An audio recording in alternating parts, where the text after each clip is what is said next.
forward.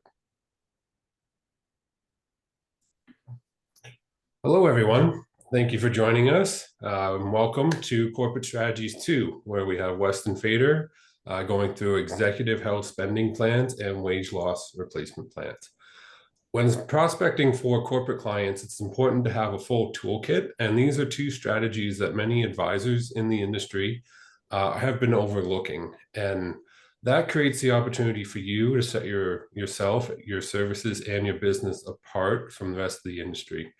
Introducing strategies to business owners that they might not have seen before, and many, if they're talking to other advisors, they might not have heard about these strategies, and those advisors might not have the expertise to present and discuss these strategies, which allows you to introduce them, talk through them, and bring in support from Weston or other large case support team if you need it, to discuss these strategies, potentially execute them, and generate more business from your existing corporate clients or corporate relationships.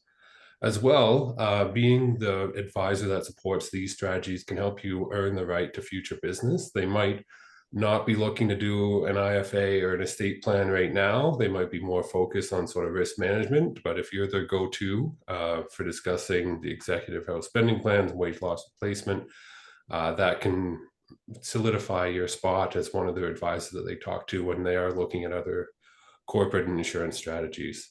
So it's a very important topic, and I hope you learn a lot about this topic through the presentation. If you have any questions, feel free to reach out to myself or Weston. And with that, I'll turn it over to Weston. Thanks, Corey. Yeah, just further to Corey's comment about a lot of advisors don't do this. It's simply for the fact that in general, there aren't a lot of advisors that work in the living benefit space. There are a lot of group benefits, but not individual living benefits, which these ones tend to be more focused towards your owners and your higher level management and executive type clients. So this is a very kind of area that has a lot of opportunity, I think, that's missed across the board. So let me just share my screen here and let me know if it comes up all right, Corey, on your side. Yep, looks good. And perfect. All right. So the two we're going to talk about today are the Executive Health Savings Plan, EHSP, for just so we don't have to say the whole thing every time. This is all. There's a couple of different names that we use for that as well, and then wage loss replacement plans. So executive health savings plans, as I mentioned, they're often called split dollar critical illness insurance or shared ownership critical illness strategy. Whatever they're called, they all operate the same way. So in this case, it's a financial arrangement where a corporation and a key employee or a shareholder jointly purchase a critical illness insurance policy. And, I think the easiest way to kind of understand them is to do a quick case study on this. In this case, we're going to use Jane Smith, 48-year-old. She's a healthy non-smoker and incorporated business owner. And either through herself or through conversation, she's identified that $500,000 of a critical illness insurance would really be a good idea for her, and she plans to retire in about 15 to 20 years from her business. So with that in mind, when we look at this, using this diagram, if we put a critical illness policy in place for her, because of some of the features that are still available on Canadian critical illness policies, these aren't available anywhere else in the world these days. It allows us to create this very unique structure that has some real nice benefits to it. So if we have the policy in place, we set it up where Jane's company is paying the base premium of that policy. It's the coverage that provides that $500,000 if she should suffer a critical illness. But on top of this, there's what's called a return of premium option available for many critical illness policies. And in this case, we've set it up that Jane's going to pay that personally, and that would be about just a little under $7,000 per year. So in doing so, that creates a couple of different options available from that standpoint.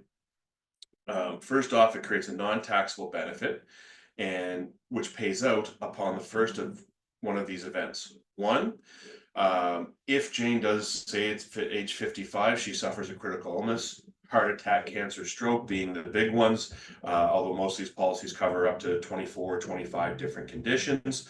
Her company is going to then receive $500,000 tax-free. From there, they can use those dollars however they see fit.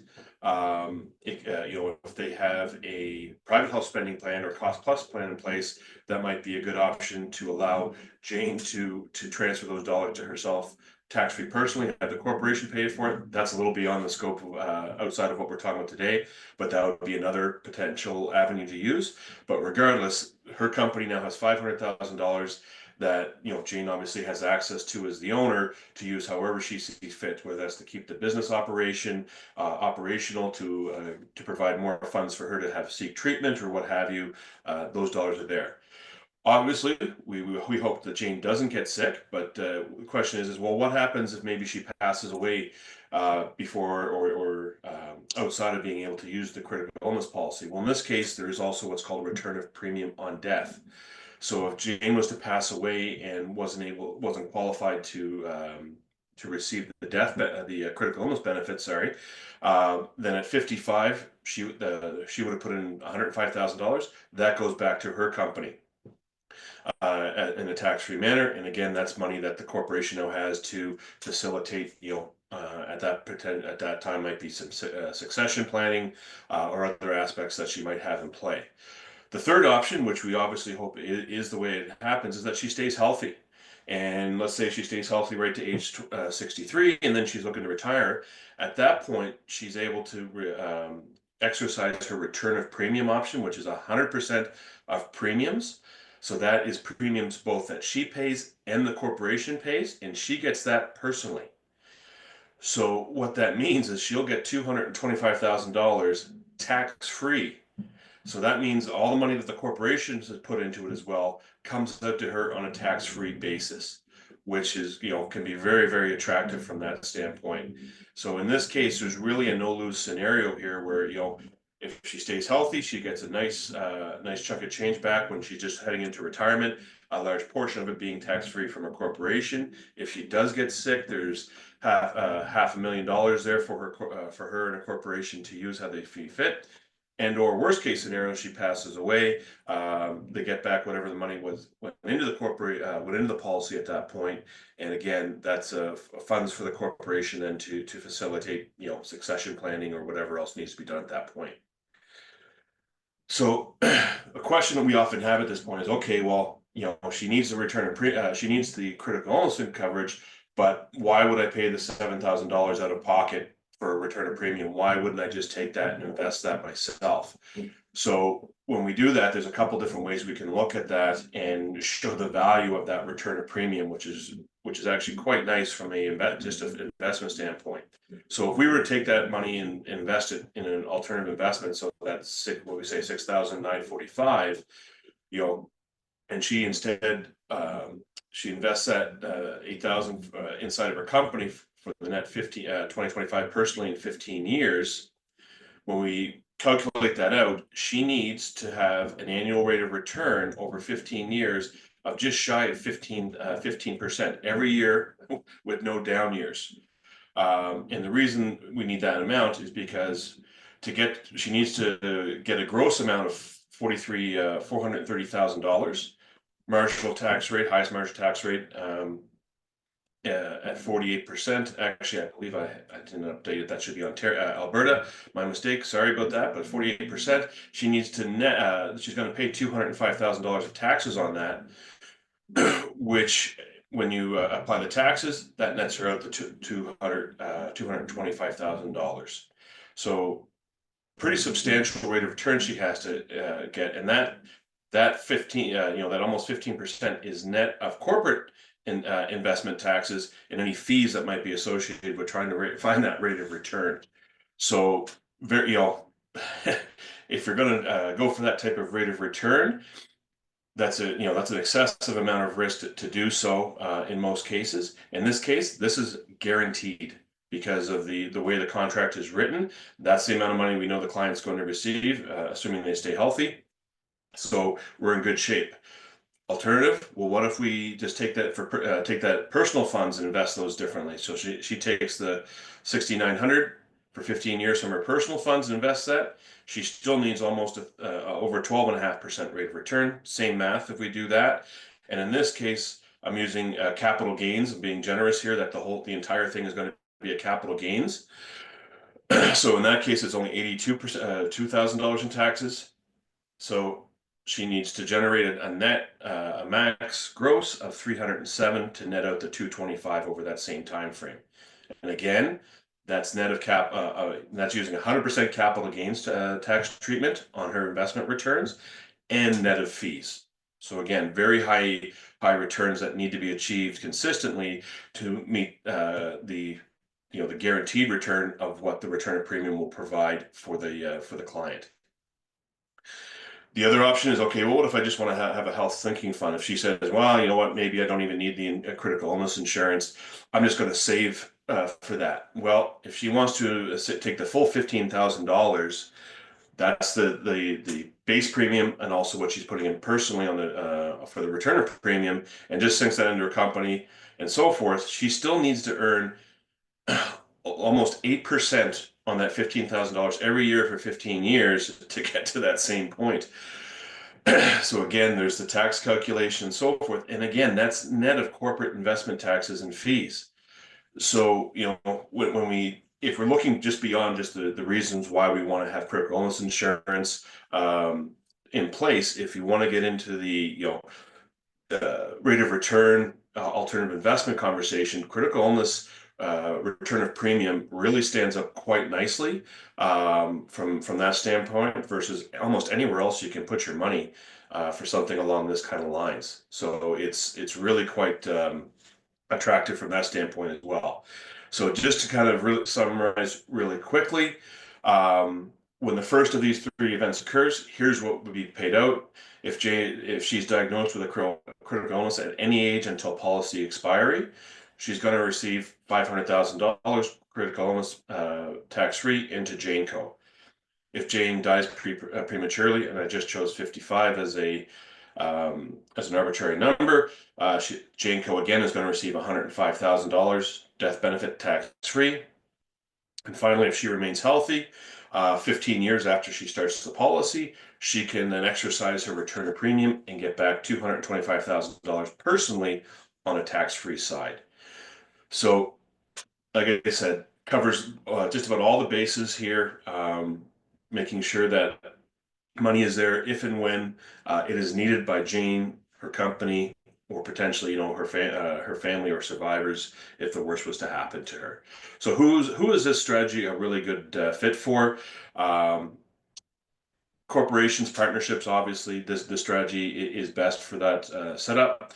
And the plan helps ensure the company has the necessary funds to cover immediate needs, hire, train replacements, or lost profits. Because again, this strategy can be used for both key employees or the shareholder. As we talked about, I just mentioned it there. Businesses seeking tax advantages because of the companies looking for tax deductible business expenses at advantageous tax implications for both the corporation and or the employee and shareholder. If you have employees that are tired of paying, corporations that are tired of paying high taxes and owners, this can be attractive to them. And organizations focused on employee retention, because again, this is one that we can see we've used for key employees where they set up, the corporation says, we'll pay for the base policy, you pay the return of premium. And at the end of the day, if and when you do leave, you get to take the policy with you if you'd like, or we cash in the return of premium, and that becomes your part of your compensation package in the future, acting a little bit like a golden handcuff in that regards, because the return of premium, depending on the company, does typically, it's either like 15 or 20 years into the future and so forth. Client goals, again, financial protection for the business. They're looking for tax advantages. The shared cost, again, the split between the corporation and or the employee and shareholder.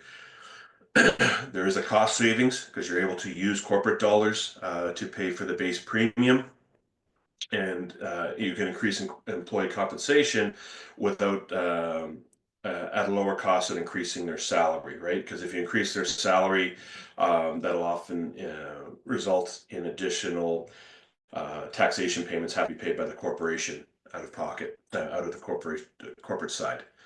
Employee retention and motivation and flexibility. The plan can really be tailored to meet the specific needs of the people involved, of the groups involved, and the coverage amounts and the structure of premium payments can be customized as needed.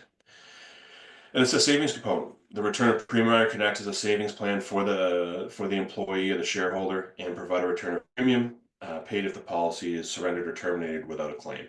So those are a lot of the reasons that we look at and kind of indicators of why this is a good fit for those business owner clients that have a corporation and or have key employees that they want to keep around. All right, covered a lot of ground there. Now we're going to get into wage loss replacement plans. These are often called grouped individual disability policies.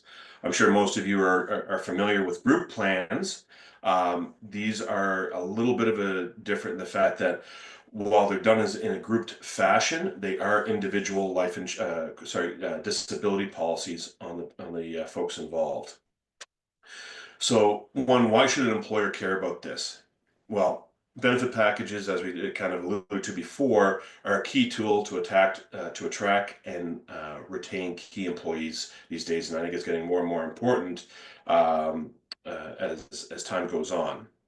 All employees are concerned with maintaining their income, and this is a key benefit that should something happen to the employee, there's often kind of an expectation that the company will take care of them to some extent. This will allow them to make sure the employee income is maintained, and employees are expected to provide continuation of salary when a disability occurs, as I just mentioned.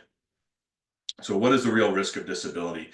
And this is meant, not to be scare people, but just the reality of it, of what actually happens. Probability of at least one disability lasting at least 90 days before age 65. And this is again, we're looking at groups, individual plans. So we're looking at multiple people being involved. Number of men in a group, if you've got two and they're over age 40, it's almost 70%. If you've got guys that are in the 40s or 45s or 50s, and there's the more men you add to it, those get up over 70, in some cases into the 80 or almost 90% range. So those are not good probabilities that somebody's not going to go down because of a disability. And so from that standpoint, the risk is really quite high. And one of the things that people often question is, why is living benefits, disability, or critical illness so expensive? The reason because they happen a lot and they get paid out. They would be really, really cheap if they didn't pay out and or they're very infrequent, hence things like term insurance and so forth. But in the case of disability and critical illness, as we can see, the probability of them are quite high. What are the time frames? So if somebody does get disabled, what happens? Well, in that case, the average disability in most cases is somewhere around 3 years. So, when we're looking at this, again, it's not, a couple months, 6 months, or a year. It's upwards of 3 years. Could a business owner company provide for the owner or key employees for 3 years out of revenues if that employee is not able to work? I would suggest that in most cases, no, and or at the very least, they wouldn't want to do that out of the corporation revenue to fund that. So how valuable is income protection?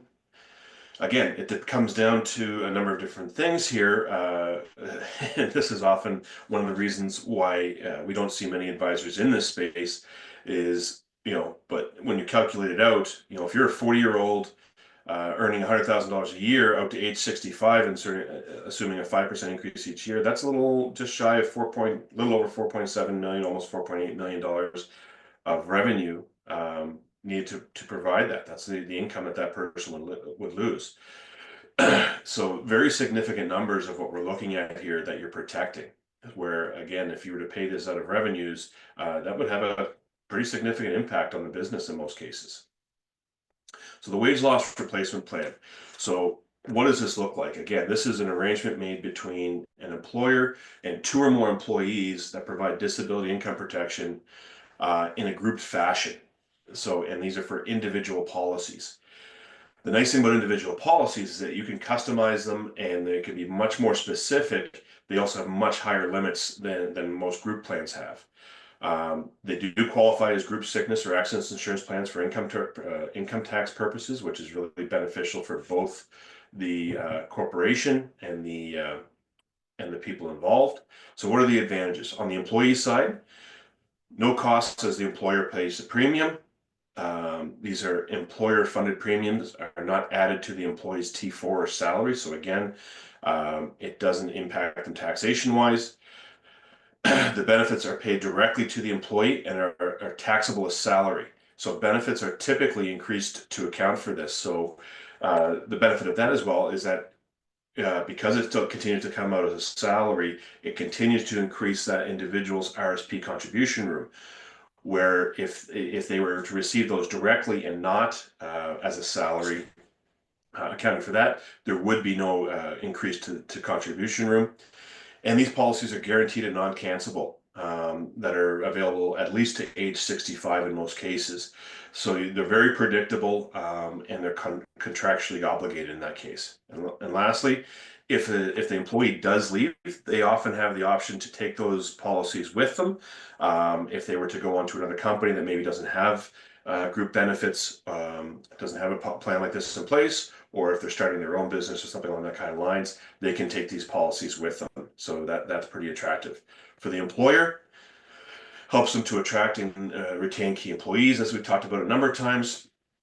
It's the insurer, the insurance company, that will then take on the responsibility to pay benefits in the case of a disability. It's not up to the company to pay those to pay that salary ongoing. It's very cost-effective means of providing these types of benefits. Guaranteed premiums stabilize the cost of providing disability income protection. Just to touch on that, with group benefits, whoever's may or may not be familiar with them. With group benefits, your premiums can change pretty drastically from year to year, depending upon how much they're being used by your employees. In the case of these policies, once the premium is set, it's set. It's guaranteed for the rest of the period of the policy for the most part. So it's a very predictable what it's going to be, as opposed to questioning how much my group benefits might be changing each year. If you have 3 or more employees that can be involved, there's often a group discount that can be applied. There's also what's called a simplified guaranteed standard issue process for groups of 10 or more. So if you do have, say, individuals that have a difficulty or typically would not be insurable, they would automatically qualify in this case, where they could still get, more traditional personal disability coverage in a grouped setting. And premiums are tax deductible for the business, for the employer, which is something they often ask about, which they like. So just a quick look at the differences between a wage loss replacement plan and a grouped benefits plan. The individual, the plan is individual non-cancelable guaranteed renewable policies.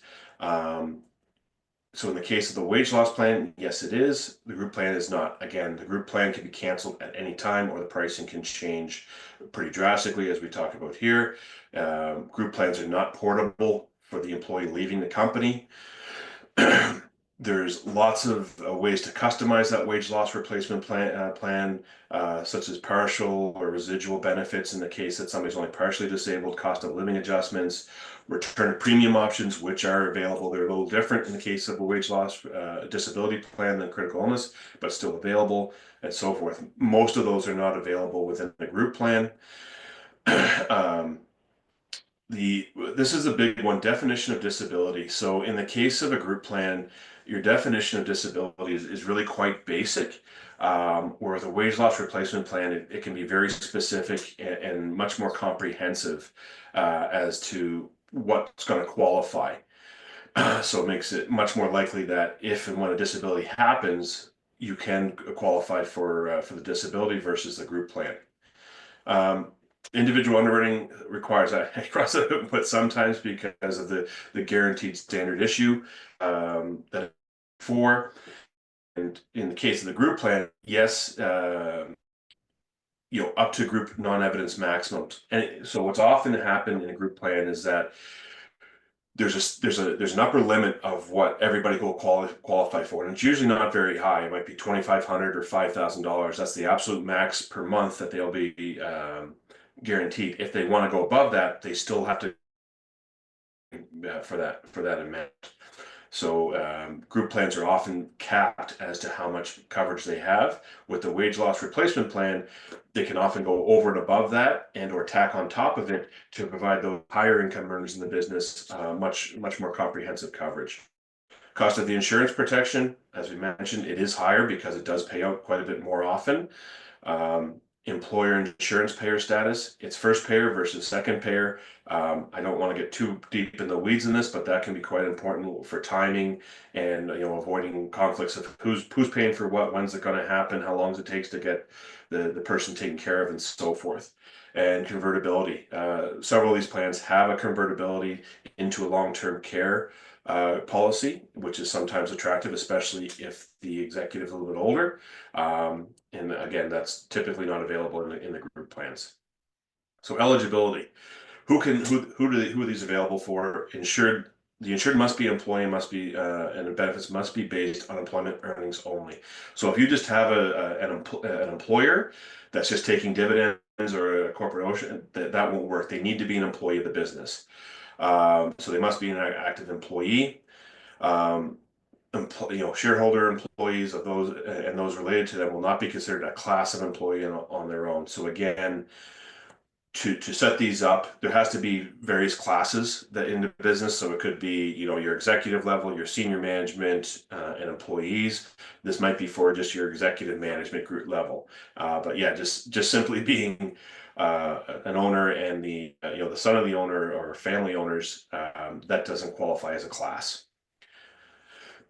An owner manager should only be insured for income received as salary. Again, in most cases, they will not cover if you're taking a significant portion of income as dividends. That will not be covered under this plan. It would have to be salary and or T4 type of income. So we'll mention there. And partners and sole proprietors are not eligible for these plans, again, because of the way that they're structured and how they qualify under the tax acts. It does need to be through a corporation. In most cases, at least 2 employees are required to form the group. 3 or more can get a discount. 10 or more can participate in the guaranteed standard issue program. And as I just mentioned, their identifiable class must be defined by the occupation, executive level management, senior management, etc. And it needs to be offered to all employees of that defined class. So you can't say, we're going to give it to, we have five executive manager level folks, but we're only going to offer to 3 of them. It does have to be offered to all of them. So who's your prospective clients? Obviously the employers, businesses of all size looking to provide income protection for their employees in case of sickness, accidents, or maternity leave. This can enhance employee benefit packages and improve job satisfaction. The employees are obviously a key part of that as well. And shareholder employees, again, if they do qualify as an employee in their business as well, that does make a lot of sense for them. Incorporated professional groups are a big one that do fall in this as well. Doctors, lawyers, accountants, they often have high incomes and they need to secure their income against potential loss due to disability. They often, will say, oh, I've got a group plan in place, but when you actually open up that group plan, look at the maximums again of what their coverage is, it often maxes out at about $5,000 at most per year. And, successful professionals, they're 15, 20 or more per month. Ask them if they can survive on a quarter of their current income. I would suggest most of them couldn't. So a wage loss plan is really valuable to those types of folks. People want to protect their income, employee retention and satisfaction, tax efficiency, again, because of the tax deductibility of the contributions, payment, compliance and risk management, with ensuring compliance with employee standards and reducing the risk of financial hardship for employees, can make a much more happy workplace, shall we say, where if they know that, Bob or Sarah went down because of disability and the company's not taking care of them, that can really affect morale for some businesses. We're having a good plan in place can make the employees feel very good about where they're working, and business continuity. Again, it allows them, gives the business the funds they need to carry on these types of activities without having to dip into revenue, which can impact the future business operations. So those are the two main strategies. I did want to touch just a little bit on things like insurability, because disability and critical illness are more difficult to qualify for than life insurance. And again, it comes down to the nature of the beast that they are much more claimed on. So I just want to touch about on the guaranteed standard issue program and the specialty insurances that are available out there for people that, you might say, oh, well, there's no way that they can get the coverage. That's not always true. There are some options out there. So as I mentioned, the guaranteed standard issue, these can be for individual disability or critical illness insurance that can be used to complement a group plan. Full medical underwriting is not required. Higher benefit income replacement plan limits, as I've talked about a couple times before. Some of these types of policies can go very substantially, $20,000, $30,000, $40,000 a month in coverage for people that have that type of income. Higher age limits, again, disability can be more difficult for people that are older, towards the end of their careers. There is options here that will still provide coverage for them. The types, multi-life professional groups, as I mentioned, what they are mandatory, 10 plus per participants with 100% participation. This is just for, again, you can, just not to confuse the fact, we can still have smaller groups. It's just, maybe it's only 3 or 5 or 7, but if we want the guaranteed standard issue plan, we need 10 or more participants in that type of plan, and everybody participating. It is voluntary, so if we did 20% or 20% or more participants with 50% participation, again, it could be considered a guaranteed standard issue. Premiums are paid by employers, are tax deductible. Cost savings, rate stability, discounts are available, and premiums paid by employees receive the benefit tax-free. Options to convert the policies to long-term coverage without medical underwriting. Specialty insurance, these are, again, these could be within the wage loss replacement plan or critical illness, or these are somebody who is just looking for coverage themselves. Again, obviously, usually higher income earners, business owners, that type of thing. If they are hard to insure because of their older health history, lifestyle factors, they like to backcountry ski or, bow hunt grizzly bears or whatever it might be. There are special types of insurance that they can apply for. Career transition disability, this is for high income earners to protect against long-term and potential career-ending illnesses or injury during a career transition. Right? If you have an executive or president of a large corporation, they might be off work for months or even years at a time before they're able to find another position that fits them. This is often fairly attractive for those types of folks, because if they do go down, they may never be able to get employment again, simply because they're not going to get hired into a key position if they're already sick or injured. Pilot loss of license, this is a very niche one, but for anybody that works in that space, this is protection that if somebody does have a medical situation and they lose their license due to a health issue, this does provide coverage for them. Contingent contract protection. If this isn't the case of a buy-sell agreement, if there's issues that show up, there is ways to protect the buy-sell agreement even beyond the life insurance policy that we talked about. If there's financial obligations that come into play that aren't being met, and kidnap and ransom. We've all seen these in the movies, but there actually is this. If you do have clients that do travel to high-risk areas and so forth, this is an option for those clients that this might be a concern.